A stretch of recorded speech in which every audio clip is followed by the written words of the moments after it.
Action. Good morning, dear Chinatown TV televiewers. First, I would like to thank SkyJet. I had a very wonderful trip when I went to Busuanga. Ito ay isang island na soon to become one of the major destination of foreign and local tourists. And I am joined by Dr. Joel Mendoza. Joel, good morning sa'yo. Good morning sa inyo. Maybe you can greet our Chinatown TV televiewers. Sure. Ni hao sa inyong lahat. Good morning sa inyong lahat. Yan. Joel, let me ask this very first question by why did you enter into a airline business? What drove you to enter into this business when I understand you are a medical doctor by profession? Yes. Kind of trivial eh. Actually, to be exact, may medical dentist doctor. Medical, surgeon alright, ako sa alright. cosmetic. Alright. Pumasok ako sa industry nito or sa business ng aviation dahil sa napansin ko, I've noticed that the current airlines ngayon, ang focus nila is talagang low-cost carrier type na. Right. We just want to sell seats. But the concept of SkyJet is to be able not to sell seat per se, but mag-focus tayo to sell an experience. Experience ang binibenta ng SkyJet. Okay. Kasi right now, we're flying to Batanes, Basco. Alright. The most cultural destination and the only ultimate cultural destination sa Pilipinas. Alright. So, when you go to an island like that, Batanes, I want to be able to sell to our passengers a hassle-free, worry-free problem. Naka-package na. They get the best seat. Alright. They get the best resort. They get the accommodations.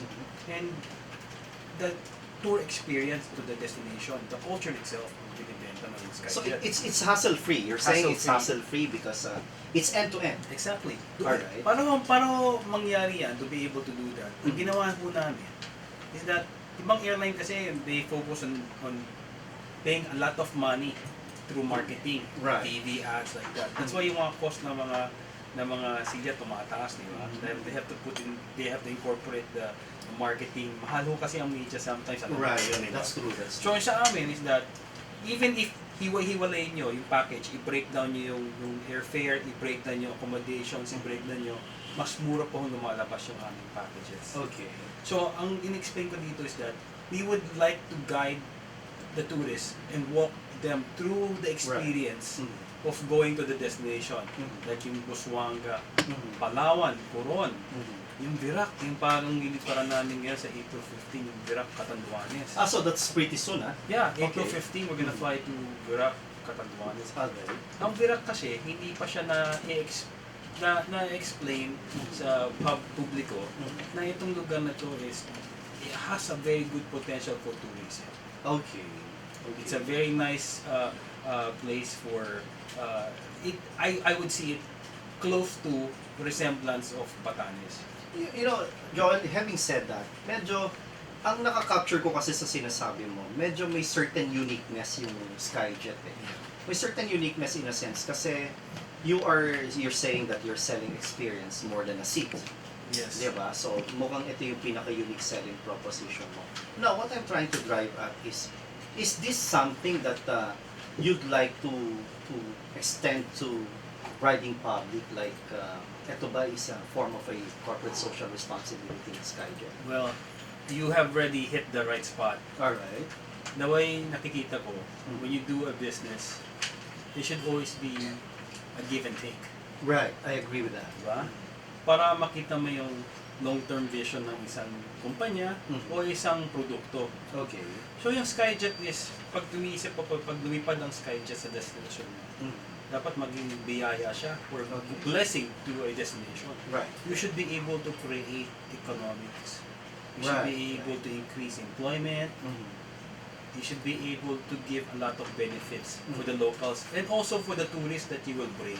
Exactly. Yung experience nga, Experience diba? nila. Right. So, pag pumupunta po ang isang destination dun sa isang lugar, dapat po may konting, may personal touch. Okay. Now, yung mga turista naman, the tourist itself, would be able to see the potential of the island or the destination to start something na sila mismo madidiscover na in whatever business sector they want to think of. Alright. They can probably look at our natural resources and type in terms of the seafood na So, pwede na nang gawin. Having said that, ang sinasabi mo, it's hindi lang talaga para maging turista, no? It's No. Yung economic benefit, ano? Economic benefits. It's very mutual, Yes. no? Alright. Okay. We actually acknowledge this. Napansin po ba ninyo? So mga destination na nilipara na yung gusto natin puntahan, napuntahan nyo kunyari yung Boracay, napuntahan nyo yung di ba Boracay, napuntahan ng karamihan yan, nakapunta na rin kayo sa mga Cebu, sa Davao, pero pag umiikot po kayo sa mga destination na medyo malayo, kung paano Cebu, pag pumunta po kayo sa mga island doon sa ibang lugar, mapapansin nyo, mayroon isang resort doon, ang pagmamayari po ay foreigner. Oh, Di ba? Boracay, pag unang punta nyo, bakit puro foreigner ang may-ari? Kaya nga, is that the foreigners have already discovered that the island the Philippines is really beautiful. There's a potential for business. Pero ang nangyayari kasi, kadalasan, ang mga foreign muna ang nagsisimula. Then, the local follows. Yes, this is a right time for the show. The Filipino-Chinese community, right? I would think na dapat po, sila po yung nakikita natin magagaling na negosyante. To look at the tourism part. Right. To see the avenue na itong tourism is another business that we as Filipinos can grow. Exactly. You know, having said that, I just read a material in tourism. Alam po ba ninyo, trivia lang po ito, that tourism now has surfaced the automobile industry. Kasi before, ang pinakamalaking negosyo in terms of world business is automotive. Yes. Ngayon, it's tourism. Nung panahon pa ng Ford, di ba? Exactly. I see tourism as a economic driver. Exactly. Having said that, ano ba ang vision ng SkyJet? Bakit dito ka naka-angkla? Kasi I really find it, our dear televiewers, I really find it very unique. Hindi siya masyadong, well, of course, it's business. It's really profit-oriented. But at the end of the day, mukhang balanse. Medyo doon ako naiintriga. Medyo gusto kong intindihin yun. Binalanse mo kasi yung profit, yung experience, and the economic benefit mo. Yes. Ano bang vision ng SkyJet?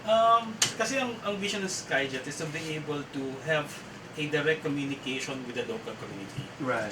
Okay. That they should be able to be treated especially different from the regular passengers that you're supposed to cater. Okay. So, we also acknowledge that tourist has the money or extra funds potentially that can actually bring funds to a community and spend. So my vision was, let's try to balance things out. Diba? Why don't we just give something, instead of just flying there and just being like a commuter, aeroplane, di ba commuter lang yan? Exactly. Why don't you start pursuing some angle? Something else na I identify. Na-identify ko, itong mga lugar na nakikita ko, it's called the unserved market. Underserved and unserved market. Right. Yung mga nilalayasan po ng mga ibang airline commuters that they want to be going to the bigger routes or heavy commuter type. Exactly. So sabi ko, everybody wants to be a commercial destination. But how do you become a commercial destination if you don't really start Something else? Diba? Right. So, ang vision ko, to create the commuter type na maraming pumunta doon, you have to find muna uniqueness in an island. Exactly. Attraction.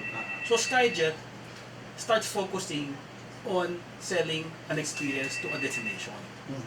Then maybe 50% will be maybe a special rate for the locals to fly. But the rest can be your standard price for the tourists. Okay.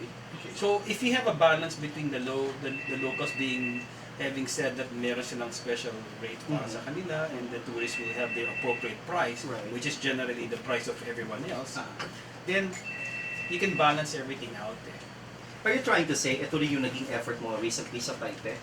Oh yes, I mentioned no? yes. Diba? I was in Taipei 2 weeks ago with the help of the MECO, the Manila Economic Cultural Office natin, and I went to Kaohsiung. I landed in Taipei. Okay. Then in the second day, I went to Kaohsiung on a bullet train. Magnificent infrastructure programs. Right. Yeah. Tourism there is different there. The way they do things in government there. Di ba tayo national government? So all the funds are coming from national government. Yes. Sa kanila is different. How is it? So, Department of Tourism have their own Budget. laws and Ah, own laws. and Right. own budget that is Alright. separate from national budget. So it's distinct from the national Distinct. budget. Oh, Distinct. okay. So So may they- free hand sila. May free hand, they know Alright. they know how to protect their tourists, Mhm. they know how to protect what laws to be guided, Mhm. and they have their own separate budget. So having stated your vision, ano yung what is in it for the Filipino, I mean, particularly on your destination sa Busuanga in particular. Okay. What is in it for Busuanga?